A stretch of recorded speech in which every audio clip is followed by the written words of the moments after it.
Hey everybody, Nick Espinoza, your chief security fanatic here, and today we are talking about Temu. That's the app from China that everybody is apparently downloading. Is it actually safe?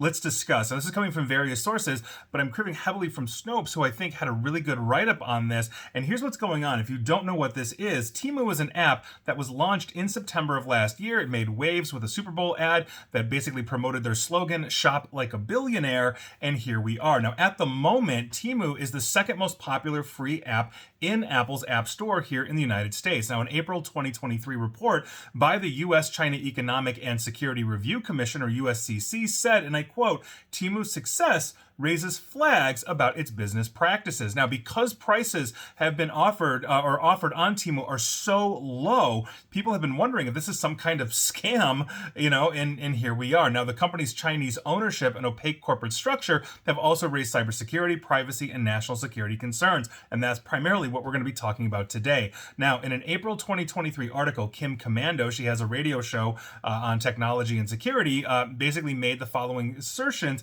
about Temu, and I quote, "Prices are low because the goods are cheap. The pictures of what you see advertised may not be what you actually get." Think about wishmaybe.com. Temu is a communist China-based app and site. As you shop, Temu monitors your activity on other apps, tracks your notifications and location, and changes settings. Temu gains full access to all your contacts, calendars, and photo albums, plus all your social media accounts, chats, and texts. In other words, literally everything on your phone. That was the assertion made by Kim Commando. It was reinforced by a USA Today article, et cetera, et cetera. And so let's actually dive into the cybersecurity and privacy side of this one, and here we go. Now, Temu's parent company is known as PDD Holdings. Now, they're traded on the New York Stock Exchange, and they're basically the corporate entity behind Pinduoduo, which is China's second most popular e-commerce app. PDD Holdings is worth about $92 billion US right now, so they are not small. Now, Temu's parent company, PDD Holdings, is also a Cayman Islands company with subsidiaries primarily registered in China that are therefore subject to regulation by Chinese authorities.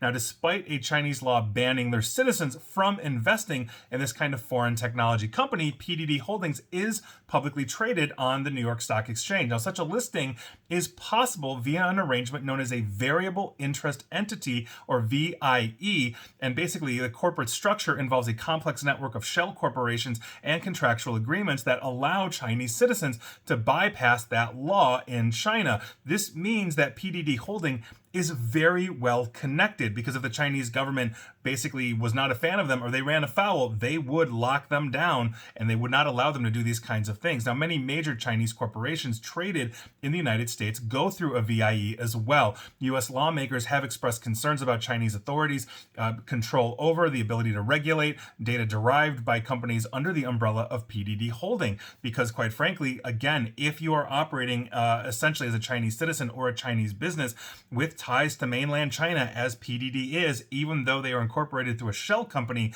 in the Cayman Islands, then yes, Chinese government has access at will. I mean, look at TikTok. We've seen congressional hearings, whistleblowers, all this kind of stuff. This appears to be no different. Now, as reported by the Los Angeles Times, two broad areas of concern exist, according to Sky Canvas, a senior analyst for retail and e-commerce insider intelligence, and I quote, "There are also two main concerns from a U.S. regulatory perspective: companies with ties to China having access to vast amounts of consumer data, and broader consumer privacy and data security issues. The question is whether that data could then be accessed by Chinese authorities or used somehow to harm U.S. interests." Those are really good points. Those are really good questions. Now, officially, there is no evidence at this time that Temu's data basically are or have been shared with Chinese authorities. But PDD Holdings' Pinduo platform basically has a history, to say the least, of malfeasance when it comes to broader consumer privacy and security issues. So in terms of their privacy policy, meaning as you install the Temu app, this is the privacy policy you fall under, whether you're Android or iPhone. Temu collects a large amount of data like other e-commerce apps. But as stated in their privacy policy, Temu collects data from your sessions and search history and monitors your activity and time on pages. If you log in using social media through like the single sign-on, it basically collects information contained in your social media profile as well. Again, stated in their privacy policy. This information, according to the policy, may be combined with other sources of data provided to or paid for by Temu or PDD Holdings, meaning they could de-anonymize any anonymized data that they're getting, but they are literally getting a fingerprint off of your phone. Now, the data is used, among other things, for research and development and for selling advertising services to merchants. That's, again, pretty standard. At least the advertising side is, on most social media and e-commerce platforms. Now, while Temu does collect data related to your contacts via social media, the notion that Temu can gain access to, quote, literally everything on your phone stems from a discovery of an aggressive malware in their Chinese version of the Pinduoduo app.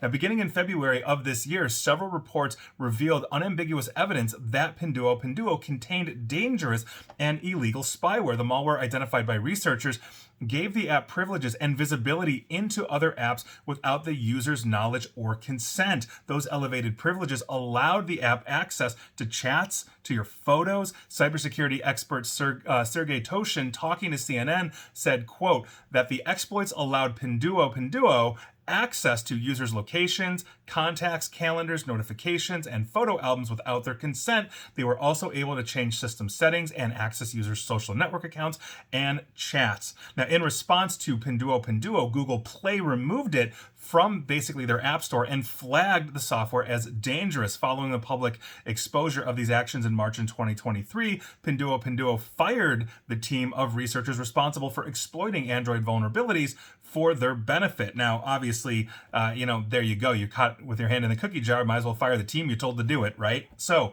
and again, that's a speculation. I don't think the team went rogue, given how big, this company is. Now, while cybersecurity experts have not identified any such malware in Temu at this time, valid concerns exist about the methods employed by other companies under the umbrella of PDD Holdings. And I think this is an important thing to understand, is that when you have an app that is collecting an enormous amount of data, and that app happens to be owned by a corporation that is beholden to the Chinese government, that is a serious problem. I've said it before on this video and podcast and also on my radio show that in 2017, the Chinese Communist government created a law that basically said they have the right to get access to any information that any Chinese corporation has on foreigners, meaning you're running TikTok, you're running Temu, et cetera, et cetera. They are collecting information by law.